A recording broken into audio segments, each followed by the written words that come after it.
चलो बच्चों, अपनी अपनी किताबें खोलो। तान्या, तुम खड़ी होकर बुक रीडिंग करो। मैम, क्या आज मैं बुक रीडिंग कर सकती हूँ? नहीं तनीषा, तान्या की आवाज बहुत अच्छी है। उसकी आवाज पूरी क्लास में गूंजती है और सब बच्चे आराम से पढ़ते भी हैं। तुम फिर कभी रीडिंग कर लेना। ये सुनकर तनीषा को बहुत गुस्सा आता है। वो चुपचाप अपनी सीट पर बैठ जाती है। आखिर टीचर को दिक्कत क्या है? मुझे लगता है मैं पूरी क्लास में सबसे गोरी हूँ, इसलिए ये कल्लो टीचर मुझसे चिढ़ती है। तनीषा को काव्या जरा भी पसंद नहीं थी, क्योंकि वो बहुत काली थी। यहाँ तक कि मनीषा को क्लास में काले बच्चे भी पसंद नहीं थे। उसके सभी दोस्त गोरे थे। देखो देखो, वो लड़की कितनी काली है। हे भगवान, कोयले की तरह बिल्कुल खाली। हे भगवान, तनीषा तुम भी ना कितना मजाक उड़ाती हो। अरे तुम देखो ना, ये काले लोग कितने बेकार लगते हैं। मुझे तो जरा भी पसंद नहीं है, और खास तौर पर हमारी क्लास टीचर काव्या मैडम। ऐसा लगता है जैसे कोयले की भट्टी से निकल कर आ रही हूँ। काव्या पीछे से ये सारी बातें सुन लेती है। तनीषा, तुम्हें ऐसा नहीं सोचना चाहिए। काला और गोरा कुछ नहीं होता, सब अपने लिए ठीक होते हैं। किसी के काले रंग की वजह से उससे नफरत करना ये ठीक नहीं। ये सुनकर तनीषा मुंह बनाकर वहां से चली जाती है। कुछ देर में स्कूल की छुट्टी हो जाती है, जिसके बाद सारे बच्चे अपना बैग उठाकर जा रहे होते हैं, लेकिन तनीषा अपनी गोरी सहेलियों के साथ आराम से सबसे आखिर में निकल रही होती है। उसी वक्त वो स्कूल के बाहर अपनी काली मैडम काव्या को उसके गोरे पति के साथ बाइक पर बैठते हुए देखती है। ओह माय गॉड, जरा देखो उसको। क्या ये आदमी इसका पति है? आई कांट बिलीव, इतना सुंदर, इतना गोरा लड़का इसका पति कैसे हो सकता है? क्या तुम्हें नहीं पता, काव्या मैडम का पति सच में बहुत हैंडसम और गोरा है। हाँ, बिल्कुल ड्रीम बॉय की तरह। काश कि ऐसा पति हमें मिले। अपनी सहेलियों की बातें सुनने के बाद तनीषा अपने मन में सोचती है, कोई और क्यों, जब सपनों का राजकुमार सामने हो तो उसे ही हासिल करना चाहिए।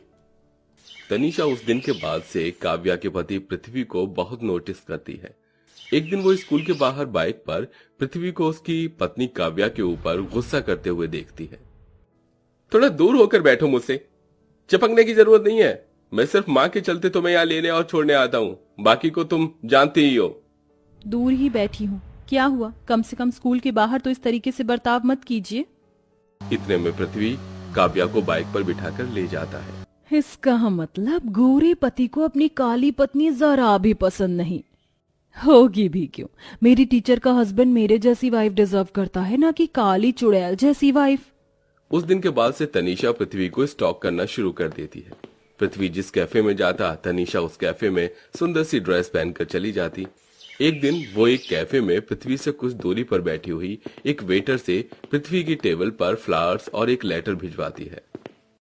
सर, ये फ्लावर्स और लेटर वहां बैठी मैडम ने आपके लिए भेजे हैं।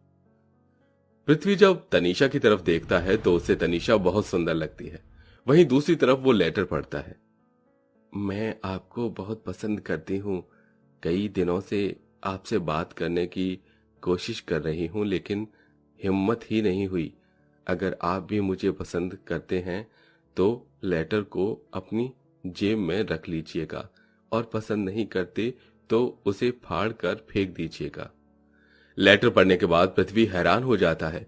वो उस लेटर को चुपचाप अपनी जेब में रख लेता है। तभी तनीषा उसके पास आकर बैठ जाती है। दरअसल मुझे तुम्हें कुछ बताना है। मैं पहले से ही शादीशुदा हूँ।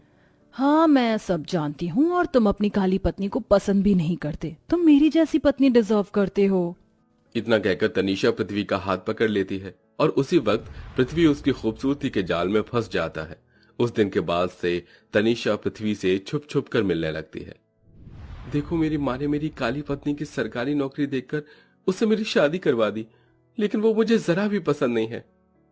मैं तुमसे शादी करना चाहता हूँ, क्या तुम मुझसे शादी करोगी? हाँ, मैं तुमसे शादी करना चाहती हूँ। हाँ ठीक है, फिर चलो मेरे साथ। पृथ्वी तनीषा को अपने साथ ले जाता है और उसके साथ कोर्ट मैरिज करके उसे घर ले आता है। जैसी काव्या घर का दरवाजा खोलती है, वो अपने सामने अपनी स्टूडेंट को मॉडल ड्रेस में और उसके साथ अपने पति को खड़ा देख हैरान रह जाती है। ये सब क्या है? आप इस लड़की को घर पर क्यों लेकर आए हैं? आप दोनों के गले में ये शादी की वरमाला किस लिए? हम दोनों ने शादी कर ली, आज से यही मेरी पत्नी है।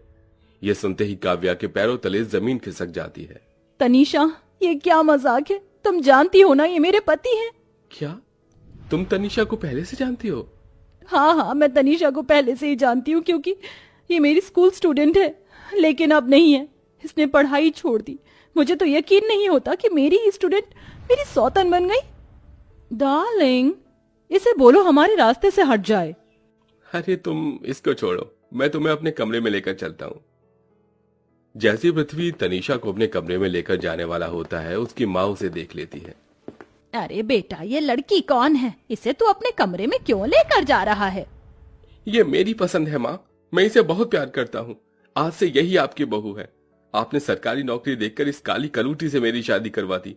मैं इस काली कलूटी से प्यार नहीं करता, और आज तक हमारे बीच में पति पत्नी जैसा कोई रिश्ता भी नहीं बना। ये सुनते ही कल्याणी हैरान रह जाती है, तो वहीं दूसरी तरफ काव्या फूट फूट कर रोने लगती है। बहू, अपने आप को संभालो। माँ जी, मुझे तो समझ नहीं आ रहा कि मैं क्या करूं। मेरी ही स्टूडेंट मेरी सौतन बनकर इस घर में आ गई, और मुझे गानों गान खबर तक नहीं हुई। और सही कहा पृथ्वी जी ने, आज तक उनके और मेरे बीच में पति पत्नी वाला रिश्ता कभी बना ही नहीं, क्योंकि वो मुझसे प्यार ही नहीं करते। लेकिन मैं इस भरोसे में आज तक बैठी थी कि एक ना एक दिन वो मुझसे प्यार कर लेंगे। काव्या को बहुत बुरा लगता है, लेकिन फिर भी वो अपने ससुराल को छोड़कर कहीं नहीं जाती। वो अपनी सास के लिए वहीं रहती है। वो इतना सब कुछ होने के बाद भी अपनी सास और अपने पति का ख्याल रखना बंद नहीं करती। तो वहीं दूसरी तरफ तनीषा हर रोज पृथ्वी को परेशान करती है। देखो डार्लिंग, ये ड्रेस मुझ पर कैसी लग रही है? अच्छी लग रही हूँ ना मैं? तनीषा, तुम पागल हो गई हो क्या? इतने पैसे तुमने इन छोटे से कपड़ों के ऊपर बर्बाद कर दिए। अरे इससे अच्छा तो तुम साड़ी खरीदती, तो वो तुम्हारे ऊपर ज्यादा अच्छी लगती। तुम्हारी हिम्मत कैसे हुई मेरे पहनावे के ऊपर बोलने की? मेरा जो मन करेगा मैं वही पहनूंगी। तुम मेरी लाइफ में इंटरफेयर मत करो। तनीषा छोटे कपड़े पहनकर ही घर से बाहर चली जाती है। इस बात का पृथ्वी को बहुत बुरा लगता है, क्योंकि वो उसकी कभी भी कोई बात नहीं मानती। तभी काव्या आकर पृथ्वी से कहती है, सुनिए, मैंने आपके लिए नाश्ता बना दिया है, माँ जी को दवाई भी दे दी है, और शाम को मुझे थोड़ा लेट हो जाएगा आने में, क्योंकि आज सभी स्कूल टीचर्स की पार्टी है। ठीक है। काव्या ये कहकर चली जाती है। उसके जाने के बाद पृथ्वी को अपने किए पर पछतावा होने लगता है। उसे काव्या की हर छोटी से बड़ी चीज अब जाकर अच्छी लगने लगती है। काव्या बेशक काली है, लेकिन वो कितनी सेंसिबल लड़की है। घर परिवार को कैसे लेकर चलना है, अपने से बड़ों की इज्जत कैसे करनी है, और सबका ख्याल किस तरह रखना है, उसे सब कुछ आता है। काश कि मैंने जल्दबाजी में ये कदम न उठाया होता। पृथ्वी ऐसा सोचकर बहुत परेशान हो जाता है। शाम को काव्या के साथ साथ तनीषा भी घर पर नहीं आती। पृथ्वी तनीषा को बार बार फोन करता है, लेकिन तनीषा उसका फोन नहीं उठाती। इस बात से परेशान होकर पृथ्वी तनीषा को उसकी लोकेशन ट्रेस करके एक रेस्टोरेंट में जाता है, जहां उसे स्कूल के सभी टीचर्स के साथ अपनी पत्नी काव्या दिखाई देती है, जिसकी सब बहुत इज्जत करते हैं। तो वहीं दूसरी तरफ पृथ्वी को एक टेबल पर तनीषा एक लड़के के साथ डेट करते हुए दिखाई देती है। तो यहां गुल खिला रही हो तुम? तुम्हें जरा भी शर्म नहीं आई? मैंने तुमसे शादी की थी, तुम्हारे पास सुंदरता के अलावा और कुछ नहीं है। बस अब बहुत हुआ, अब मुझे तुम्हारे साथ किसी रिश्ते में नहीं रहना। मैं तुम्हें डिवोर्स देता हूं। पृथ्वी तनीषा से यह कहकर वहां से गुस्से में चला जाता है। वो बहुत जल्दी तनीषा को डिवोर्स देकर उसे छोड़ देता और काव्या से माफी मांगता है। मुझे माफ कर दो काव्या, मुझसे बहुत बड़ी गलती हो गई। मुझे ऐसा नहीं करना चाहिए था। एक आखिरी मौका दे दो, मैं इस रिश्ते को सुधारना चाहता हूं। काव्या पृथ्वी को माफ कर देती है और उसे एक मौका देती है। अब पृथ्वी काव्या के साथ साथ अच्छे से रहता है और उसके साथ छोटी से बड़ी हर खुशी मनाता है, जिसके चलते काव्या अपने पति के साथ खुशी खुशी रहने लगती है।